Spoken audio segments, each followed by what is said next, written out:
I think the kind of the easy out for us would be, we didn't make shots. Maybe it's happened 2 or 3 times all year. What disappointed me was our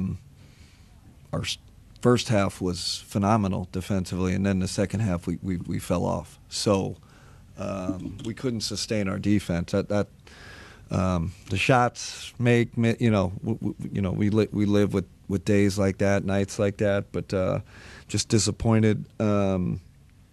Our defensive mindset in that third quarter, and really the whole second half. I think they had a 134 offensive rating in the second half. So I think I don't think we can just blame this one on missed shots, although that was a part of it. What are you not seeing defensively? Is it an energy thing?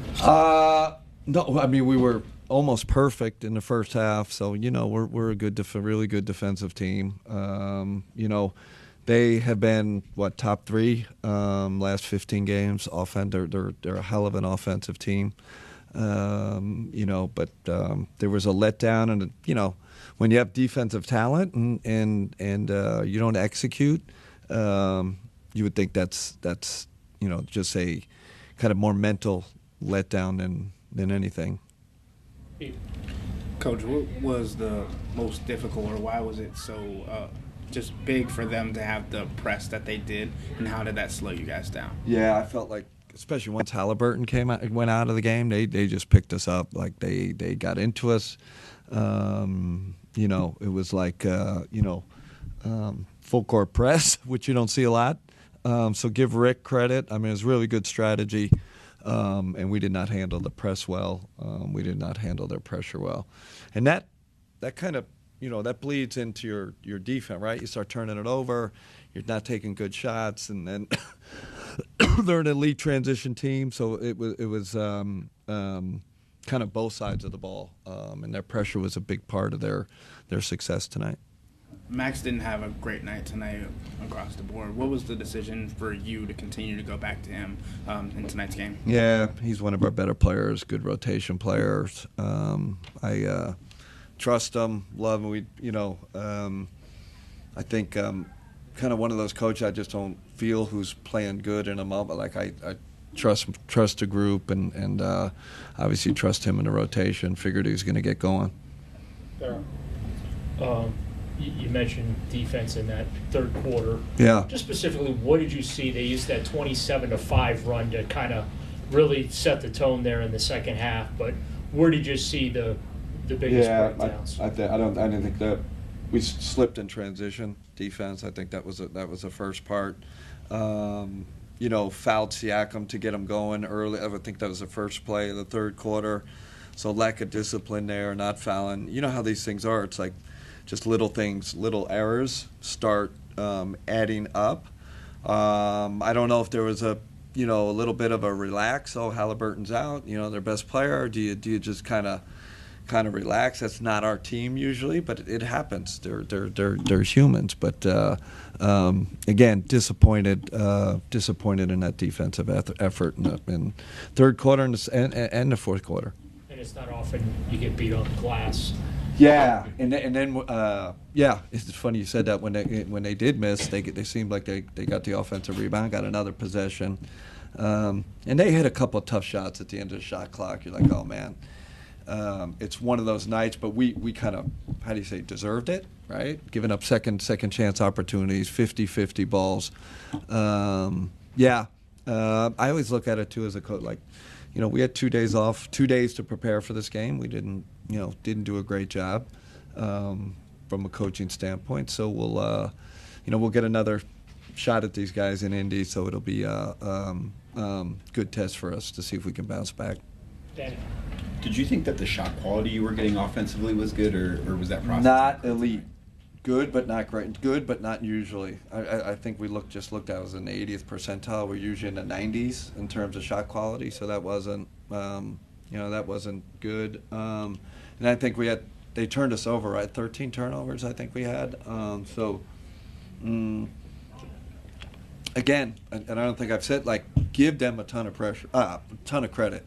Like I thought they put tremendous pressure on our offense. They got into us, and they're on a hell of a streak. They're playing great basketball right now. They're conference finalists. So it wasn't like this is some average team. They're starting to get their mojo back, and man, give them credit. They took it to us tonight. And it was announced before the game that Max Strus was going to be the starting lineup, and then changed a few minutes before tip-off. Was there something that went into that? Not sure. That was never the plan. So not sure how that happened. Yeah. Mike. You mentioned the third quarter today, Coach, but looking big picture, you guys, it's been your worst defensive quarter all season. Yeah. Defensive ratings, Yeah. top 10 first, second, and fourth, and 23rd in the third. It's crazy. Put a finger on maybe why? No, because we've talked about it with the group. Like, I don't know. We got to get better halftime speeches, I think, So, what we're up at halftime, 14? Was 13? And it's like this team, like, and God, please, we're our standards got to be higher. Like, I think we tend to relax when we get these leads, and this, how the NBA is now. It's like snap of the finger, all of a sudden, it's a tie score. So I just think there's a little bit complacency when we get a lead, but that's alarming. I think we've given up 37 points or more the last 3 games in the third quarter. So it's like we'll look at it, we'll dive deeper into it, but it seems like that's a mental kind of not ready when you come out of the locker room and a relaxed thing. Evan, last one. Kenny, you had mentioned the full court press that Indiana was throwing at you. What else were they kind of pressing you guys on defensively, just to kind of throw you off your groove? Yeah, Nemhart's an elite defender. With Tyrese out, they added another defender, and then so Shepard comes in, and he was all over us. So they just it was the press, but even in the half court, they were not letting us breathe, and we could not kind of break through that.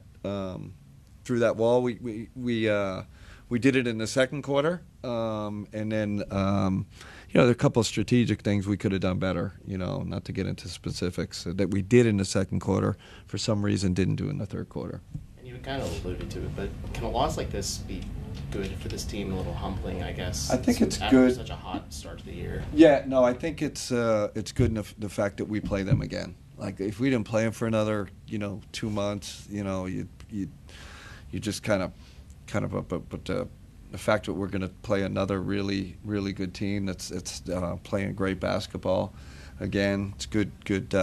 It's good test for our group, good test for our coaches to see if we can figure it out.